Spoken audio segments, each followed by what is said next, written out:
السلام علیکم ورحمۃ اللہ وبرکاتہ۔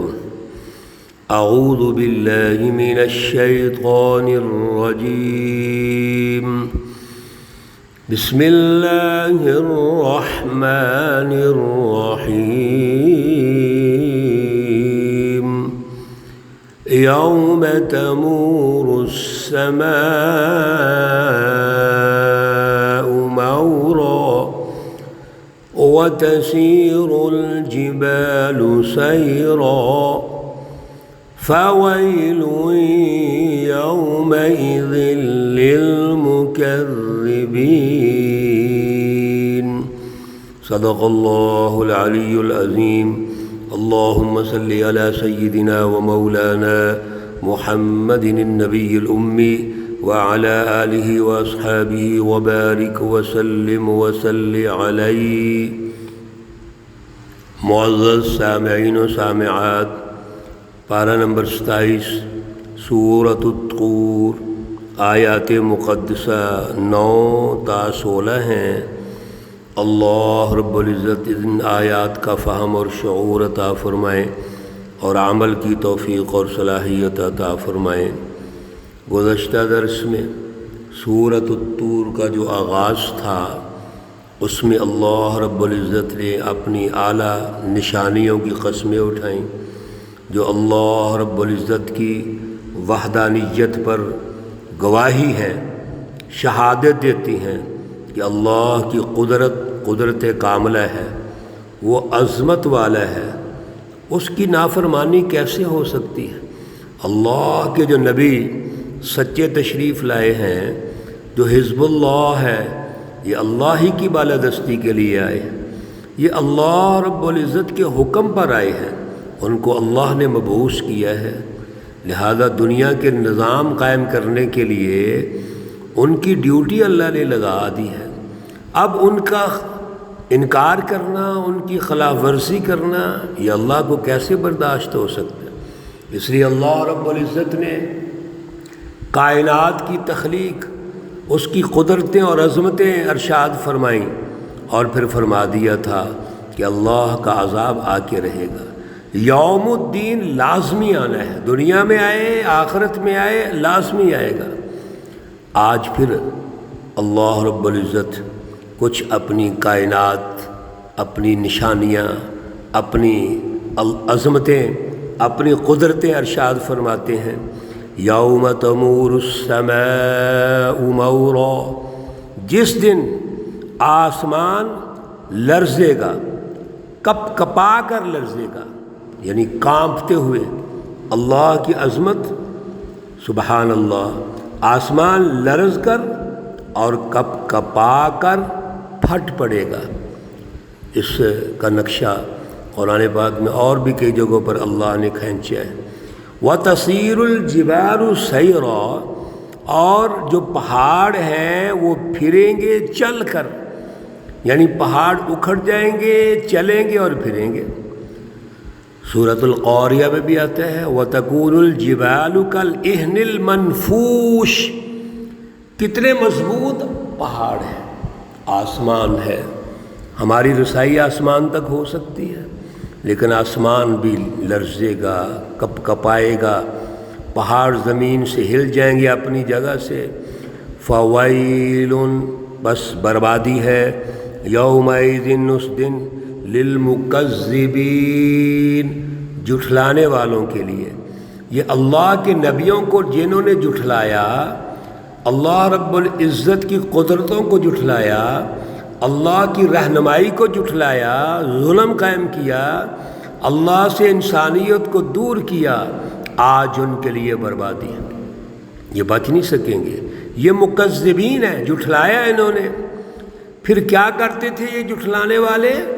الذین هم فی خوض یلعبون، جو بھی جھوٹا انسان ہوتا ہے، آج کے دور میں بھی دیکھ لیجئے، جو جھوٹ بولے گا وہ مذاق اڑائے گا، آگے سے جو مرضی منہ میں آئے کہہ دیتے ہیں۔ الذین هم فی خوض، جو باتیں بناتے ہیں، یلعبون، کھیلتے ہوئے، یعنی اس سچی رہنمائی کو کھیل تماشا سمجھتے ہیں۔ اور جو زبان میں آئے وہ کہہ دیتے ہیں۔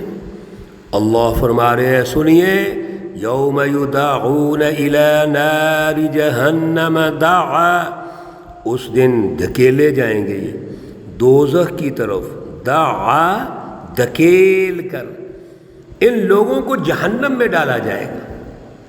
دنیا میں اگر انقلاب آتا ہے تو یاد رکھو میرے عزیزو، ظالم سرمایہ پرست کی جہنم کیا ہے؟ اس سے دولت چھن جائے، مال چھن جائے، وسائل چھن جائیں اور وہ سمجھتا ہے بس ختم ہو گیا۔ دنیا میں ان کے لیے عذاب ہے، اور آخرت میں اللہ کا عذاب کیا ہے؟ وہ جہنم میں ڈال دیے جائیں گے۔ کون سی جہنم؟ هذه النار التي كنتم بها تكذبون، یہ ہے وہ آگ جس کو تم جھوٹ سمجھتے تھے، جھٹلاتے تھے۔ کہتے تھے رسول اللہ صلی اللہ علیہ وسلم کو، اور ہر دور میں جو ظالم قومیں اپنے اللہ کے نبیوں کو کہتے تھے کہ یہ کیسے ہو سکتا ہے ہم دوبارہ مرنے کے بعد زندہ ہو جائیں، یہ کیسے ہو سکتا ہے کہ ہمارے مقابلے میں ہم مافیا ہیں، طاقتور ہیں، متکبرین تھے، تو ایک معمولی سی جماعت غریب اور یتیم لوگ ہمارے مقابلے میں آ کے سسٹم قائم کر لیں، یہ کیسے ہو سکتا ہے؟ افسحر ھذا ام انتم لا تبصرون۔ سبحان اللہ، اللہ کا انداز دیکھیے، پچھلی سورہ مبارکہ میں بھی اور اس سے پیچھے بھی ہم یہ پڑھ چکے ہیں کہ یہ کیا کہتے تھے اللہ کے نبیوں کو؟ ساحر او مجنون، جادوگر کہتے تھے، دیوانہ کہتے تھے۔ اللہ وہاں کہیں گے افسحر ھذا، اب بتاؤ یہ جو جہنم جس میں تمہیں ڈالا جا رہا ہے یہ جادو ہے؟ ام انتم لا تبصرون، یا تمہاری عقل کام نہیں کرتی؟ تم غور و فکر نہیں کرتے تھے؟ تمہیں یہ بات سوجتی نہیں تھی؟ اللہ رب العزت بڑے دلائل سے زمینی حقائق پیش کر کے ارشاد فرما رہے ہیں اور سمجھا رہے ہیں۔ جب اللہ کے نبیوں کو جادوگر کہا تو آج تمہارا مقابلہ ہو رہا ہے، تمہیں جہنم میں ڈالا جا رہا ہے، تمہیں شکست ہو رہی ہے، تمہارا نظام ٹوٹ گیا ہے، تو بتاؤ یہ جادو ہے؟ نہیں، یہ جادو نہیں، یہ حقیقت ہے۔ اصل میں تمہاری سمجھ نہیں تھی، غور و فکر نہیں تھا۔ ام انتم لا تبصرون، تم نے اس وقت تک متکبر ہو کر، ضدی پن میں آ کر انبیاء کا مقابلہ کیا، رسول اللہ صلی اللہ علیہ وسلم کا مقابلہ کیا۔ اب تمہارا انجام یہی ہے، هذه النار التي كنتم بها تكذبون، اب تمہارا انجام جہنم ہے۔ میرے عزیزو، یہ ساری گفتگو جو ہم سن رہے ہیں اس میں ہم نے اپنی تربیت کروانی ہے۔ ہمارے اندر یہ خامی اور کمزوری نہیں ہونی چاہیے جو اس دور میں ان کفار، منافقین اور مشرکین میں آئی اور اللہ کے نبیوں کا مقابلہ کیا۔ ہمیں اللہ کے دین سے جڑنا ہے، ہمیں اللہ کی سچی رہنمائی سے جڑنا ہے، ہمیں رسول اللہ صلی اللہ علیہ وسلم کے ساتھ جڑنا ہے، صحابہ کرام کے ساتھ اپنا جوڑ پیدا کرنا ہے، اولیاء اللہ کے ساتھ جوڑ پیدا کرنا ہے، سچی جماعتوں کے ساتھ جوڑ پیدا کرنا ہے، جھوٹوں کے ساتھ نہیں۔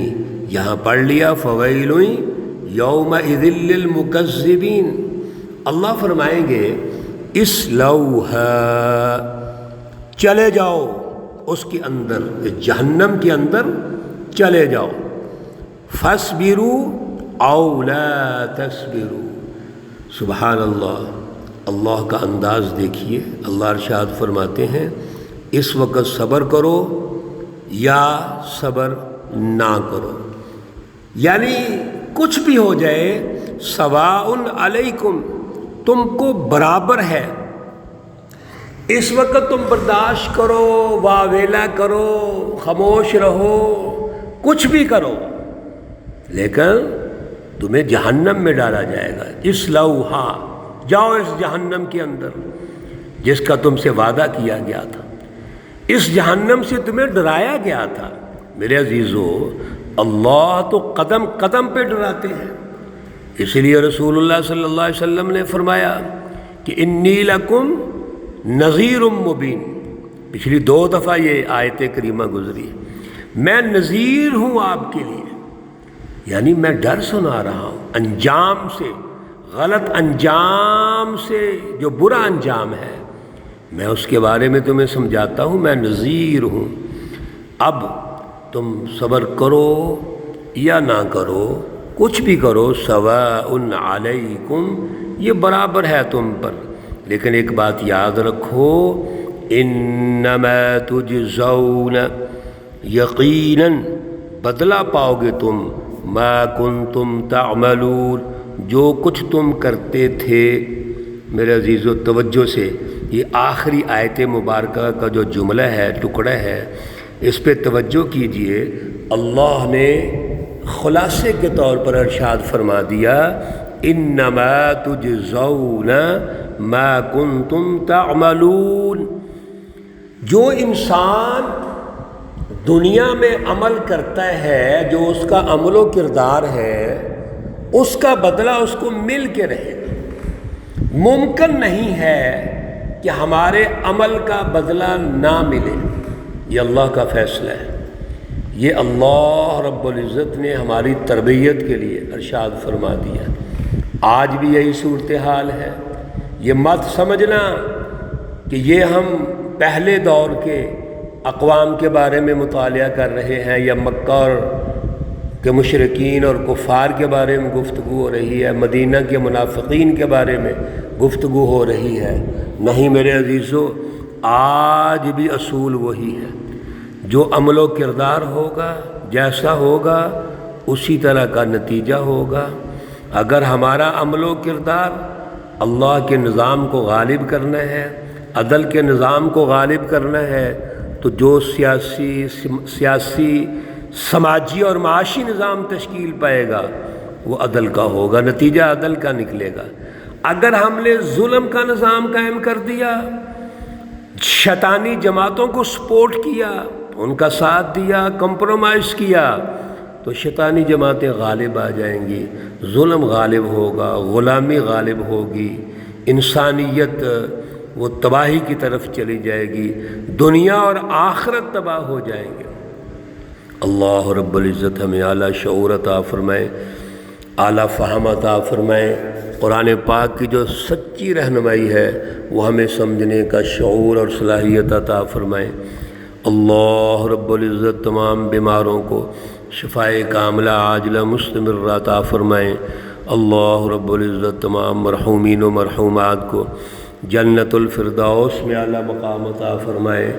ربنا تقبل منا انك انت السميع العليم وتب علينا انك انت التواب الرحيم، وصلى الله تعالى على النبي الأمي محمد وعلى آله وأصحابه أجمعين برحمتك يا أرحم الراحمين۔